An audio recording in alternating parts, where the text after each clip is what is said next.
চলো আজকে তোমাদের সাথে তন্দুরি ফিশের রেসিপি শেয়ার করি। নুন, গোলমরিচের গুঁড়ো, লাল লঙ্কার গুঁড়ো, তন্দুরি মশলা, আদা রসুন বাটা, লেবুর রস আর সর্ষের তেল, এই সব কিছুকে একটা বাটিতে নিয়ে ভালো করে মিশিয়ে নিয়ে একটা ম্যারিনেট তৈরি করে নিতে হবে। আজকে আমি ইউজ করেছি বাসা মাছের ফিলে। মশলার পেস্ট দিয়ে মাছগুলোকে ভালো করে মাখিয়ে নিয়ে 15 মিনিটের জন্য রেখে দিয়েছি। আজকে রান্নাটা করব আগারো মার্ভেলের 48 লিটার ওটিজিতে।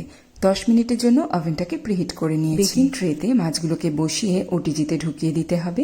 তারপরে রোটেসারি মোডে 180 ডিগ্রিতে top and bottom both heating mode select করে 20 মিনিটসের জন্য গ্রিল করে নেব। রেডি বেলের সাউন্ডটা শুনলেই বুঝে যাবে মাছ একদম তৈরি হয়ে গেছে। খুব সহজেই তৈরি হয়ে গেল তন্দুরি ফিশ। আমি সেদিন হার্ব রাইসের সাথে সার্ভ করেছি। ওভেনটা একটু ঠান্ডা হয়ে গেলে শুকনো কাপড় দিয়ে চারিদিকটা এইভাবে মুছে নিতে হবে। গ্রিলিং র্যাক আর বেকিং ট্রেটাকে জল দিয়ে ভালো করে ধুয়ে শুকনো কাপড় দিয়ে মুছে নিতে হবে। আগারো মার্ভেলের এই ওটিজির লিঙ্ক আমি ডেসক্রিপশন বক্সে দিয়ে দেবো, তোমরা অবশ্যই চেক করে নিও।